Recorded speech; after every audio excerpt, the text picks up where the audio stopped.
በጣም ይቅርታ። ችግር የለውም።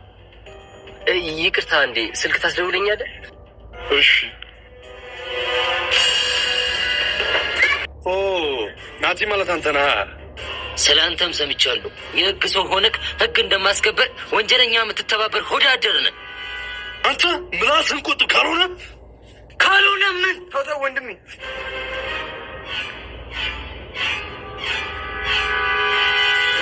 ይኸውልህ አንተኛው ደግሞ ከዚህ በኋላ የሰላም እንቅልፍ አይኖርህም። አንተን እዚሁ መግደል ለእኔ 1 ደቂቃ ስራ ነው፣ ግን ከሞትም የከፋ ቅጣት ነው የምቀጣ።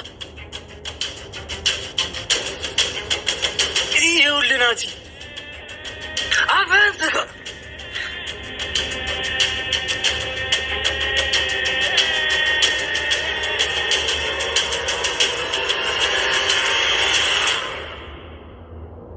አንቺኛዋ ደግሞ ከዚህ በኋላ ቀንሽን ወደ ኋላ ቁጠሪ።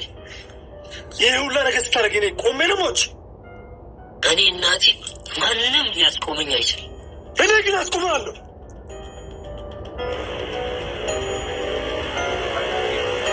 ሞክረኝና ሚደርስብህን ታያለህ። ከማን ጋር የተሳፈት መሆኑ ያልገባህ መሰለኝ። ያልገባህ ካንተ ነህ። ከኔ ጋር ይቅርብህ፣ እያስጠነቀቅኩ ነው። በጣም ጥሩ። አንድ ሚጋፍሬ ሰው አገኘሁ።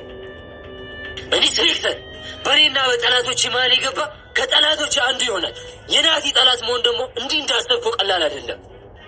እኔ ሲፈጥረኝ ቀላል ነገር አይመቸኝም። ከዚህ በኋላ ከጠላቶች አንዱ አድርገህ አስበኝ። አስብበት። ተንበርክከህ ከታስተኛ ምርሃለሁ። ቀልደኛ እንደሆንክ አልነገሩኝም ነበር።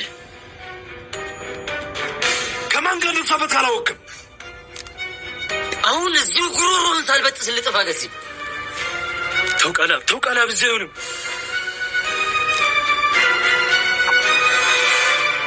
አገኛል። በፈለግከው ጊዜ በፈለግከው ቦታ ጥረኝ።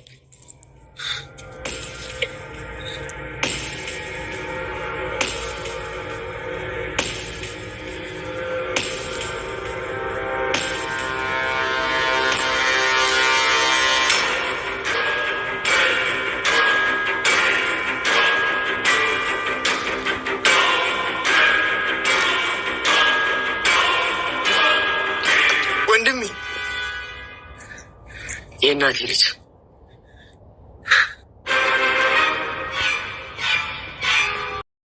ሰላም ወንዴ ሰላም ቻናል ቤተሰቦች እንዴት ናችሁ? በያላችሁበት ሰላማችሁ በዘት ተረፍረፍ ይበልልኝ።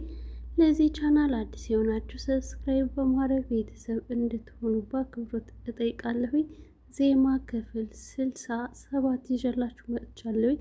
ባለፈው ክፍል እንደተመለከት ነው እንግዲህ ናቲ ልዑልን ለማገት ሲሄዱ ናቲ በመሀላቸው ገብቶ አስደንግጧቸው ነበረ። ዛሬ ምን ተፈጠረ የሚለውን አብረን የምናየው ይሆናል። ውድ ቤተሰቦች ላይክ ሸር በማድረግ አበረታቱኝ። ናቲ ቃልን እንግዲህ አንተ የተረገም አንተ ለካ የእነሱ ተባባሪ ነህ ወይ?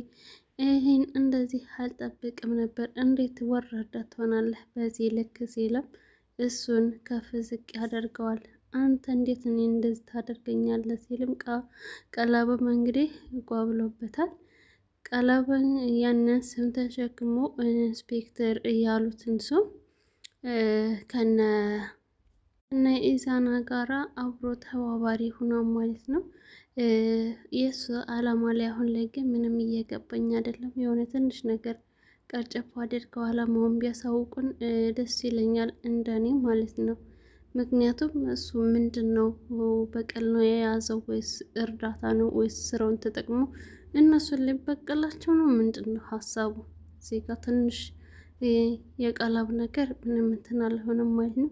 ከሁሎችም ጋር ገብቷል። ከነ ኢዛና ጋርም ሆኗል፣ ከነ ዜማ ጋርም ሆኖ ማለት ነው። ዜማ ሙሉ በሙሉ አምነዋለች፣ ምንም እንትን ሊለው አቤኔ ግን ተጠራጥሮታል። እኔ የሱ ነገር ምንም አላማረኝም እያለም አንቺ ካልሽ ግን ይሁን ሲለም ሁሉን ነገር በሂደት እንደርስበታለን ለማንኛውም ሲል እሷን መልሶ አረጋግቷታል። ዜማዬም ማለት ነው። ዜማዬና አቤኔም እንግዲህ በፍቅር ክንፍ ብለው የኔ ፍቅር እየተባባሉ ነው ያለውበት ማለት ነው። ፍቅራችሁን ያዘልቃችሁ በመሀል እንዳይገቡባችሁ ምኞቴ ነው። ይህንን አብራችሁ ትወጡታላችሁ እላለሁኝ። ልዑሌም ናቲን ፍቅርህ አሁንም ድረስ ትወዳታለህ ወይስ ታፈቅራታለህ? እንዴት ነው ነገሩ ሲል ናታን ጠይቆት ነበረ። ናቲም እንግዲህ እንዴት እሷን መጥላት አይቻልም፣ ግን ምንም ማድረግ አይቻልም፣ ፍቅር ማለት ለሚወዱት ደስታ መኖር ነው ሲልም መልሶለታል። እሷን አለመውደድ አይቻልም ሲልም ልዑል ምን ማለት ነው ሲል ናቲ መልሶለት ነበር። እናው ምን ይሻላል እቅዳችን ምንድን ነው የሚሆነው ሲለው ናቲ እኛ ምንም አናቅድም፣ አሁን እነሱ እያቀዱ ነው ብለው እያሰቡ ስለሆነ እነሱ ያቅዳሉ እኛን ተገብራለን ሲል ናቲ መልሶለታል። ምክንያቱም ነቃላብ እነሱ እቅድ አውጥተዋል ማለት ነው። እናም የእነሱን እቅድ ነው እኛ እየተከተልን ምናከሽፍባቸው እንጂ እኛ በጭራሽ አናቅድም ሲል ልዑልን ይነግረዋል ማለት ነው ናቲ። የንዋ ወንድም እንግዲህ መሀል ላይ ሆኖ ቀረ። ንዋ አንደኛ ተገድላለች። አሁን እሱ የንዋ ወንድም ወንጀል ውስጥ ነው በገዛ እጁ እየገቡ ማለት ነው። ቢያንስ ወይ ገንዘብ አላገኘም ወይ የሰው ህይወት አላተረፈም። የገዛ እህቱንም እንኳን ሊያተርፍ አልቻልም። ገንዘብ ገንዘብ ሲል ወጥመድ ውስጥ ነው እየገባው ማለት ነው።